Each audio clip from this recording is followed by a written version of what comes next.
Bom dia, você que me segue aí no meu canal, bom dia, boa tarde, boa noite. Que alegria estar aqui mais uma vez com você para mais um torpedo do nosso projeto. São todos os dias um vídeo aí para vocês, 365 vídeos ao longo do ano de 2022. Hoje nós temos um tema muito legal para conversar. Então eu vou chamar a nossa vinheta e já eu volto para o vídeo de hoje. Não saia daí!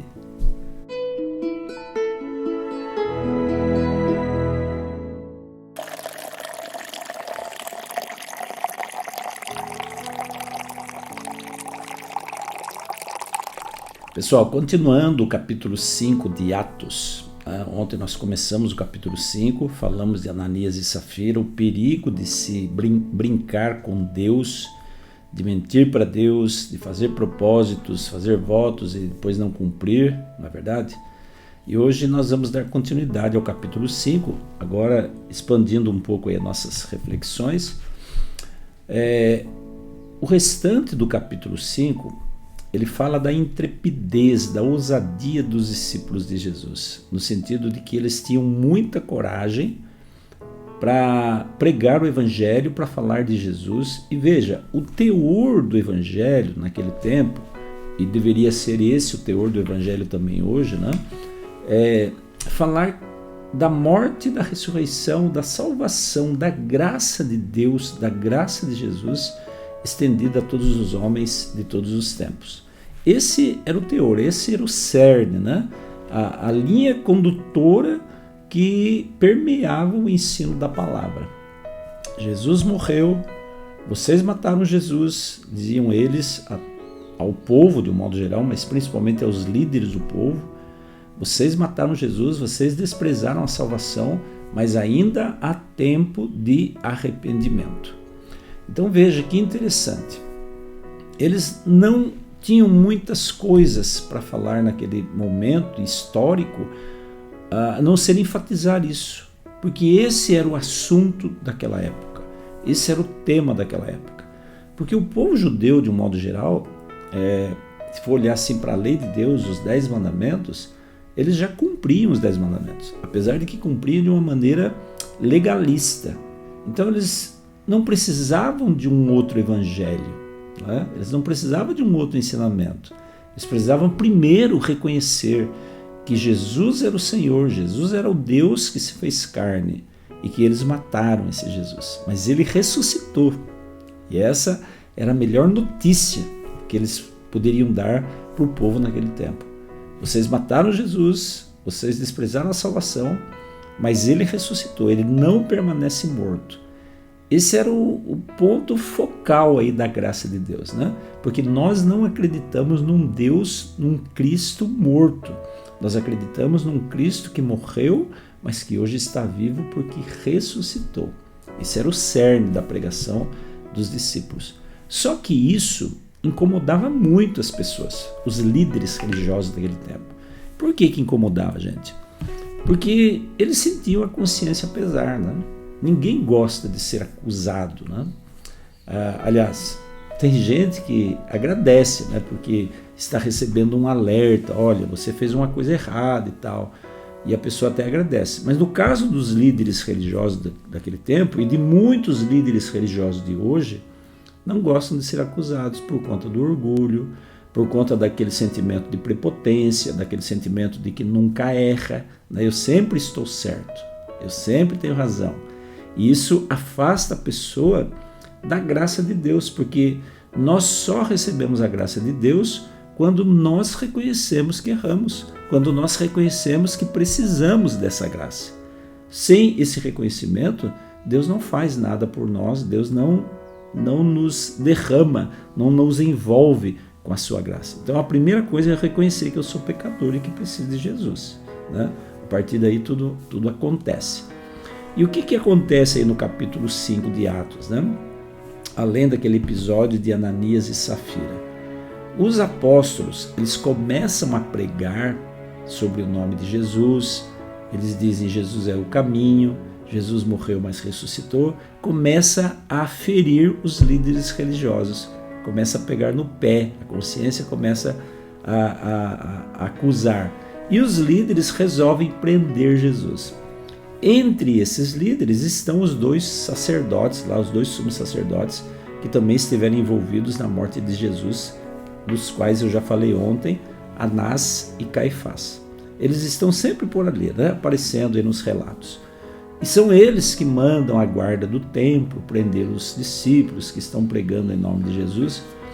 E eles, no restante do capítulo 5, eles falam: por que vocês estão pregando esse nome? Nós já proibimos vocês de fazer isso. E aí no versículo 29 tem uma frase muito importante que nós devemos adotar para os nossos dias, quando Pedro responde para eles dessa acusação. Eles falam: por que vocês estão pregando o nome de Jesus? Nós já proibimos vocês de pregar sobre esse Jesus, né, de contaminar, entre aspas, o povo com esses ensinamentos. E Pedro diz assim: mais importante é obedecer a Deus do que aos homens. É mais importante obedecer a Deus do que aos homens. Gente, deixa eu colocar uma coisa aqui bem clara para vocês, tá? Quem que instituiu a lei dos homens? Foram os homens. A maioria das leis, nós podemos dizer hoje que todas as leis humanas, vamos pegar as leis do Brasil, tá? Foram inspiradas por Deus. Então nós cristãos, nós temos que andar de acordo com a lei dos homens. Então se a lei dos homens diz que eu tenho que devolver imposto para o governo, pagar imposto para o governo, eu tenho que pagar imposto para o governo.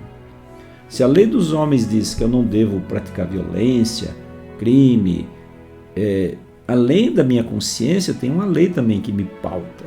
Se a lei dos homens fala que eu não devo ser preconceituoso, não devo discriminar negros, índios, pessoas de outras nacionalidades, mulheres, não devo praticar a homofobia, né? Não devo discriminar pessoas que são homossexuais, eu não devo fazer isso, pela minha consciência e também porque tem uma lei que me pauta.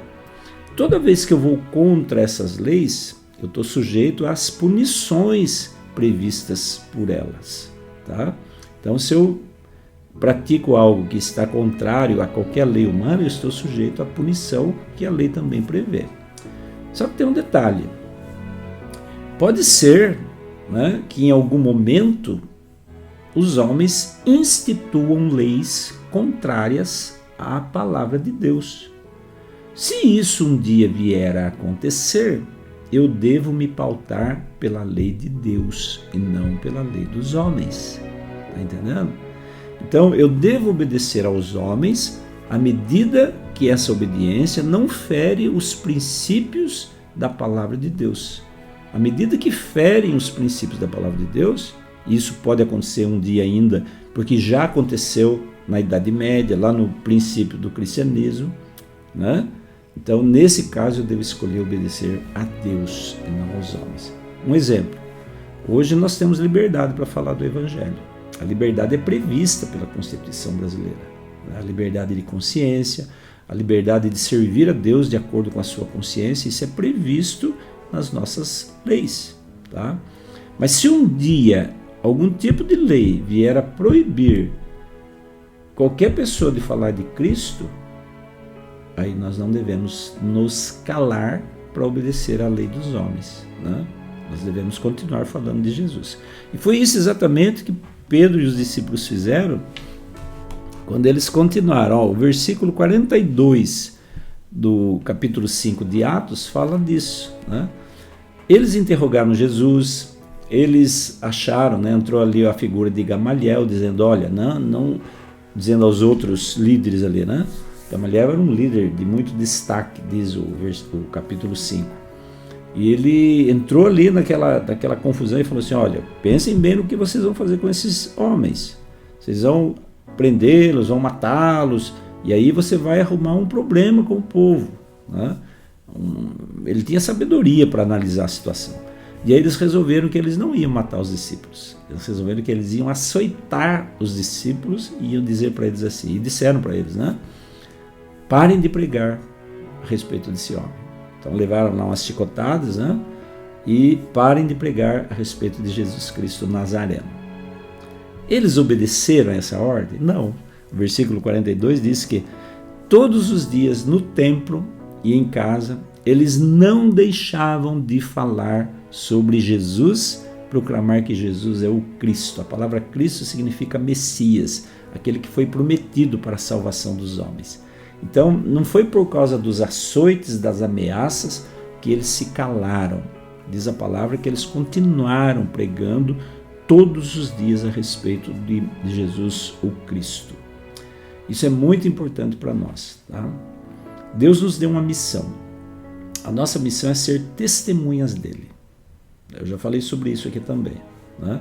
Você e eu, se você conhece o amor de Deus, se você conhece essa esperança, as boas notícias do Evangelho, né?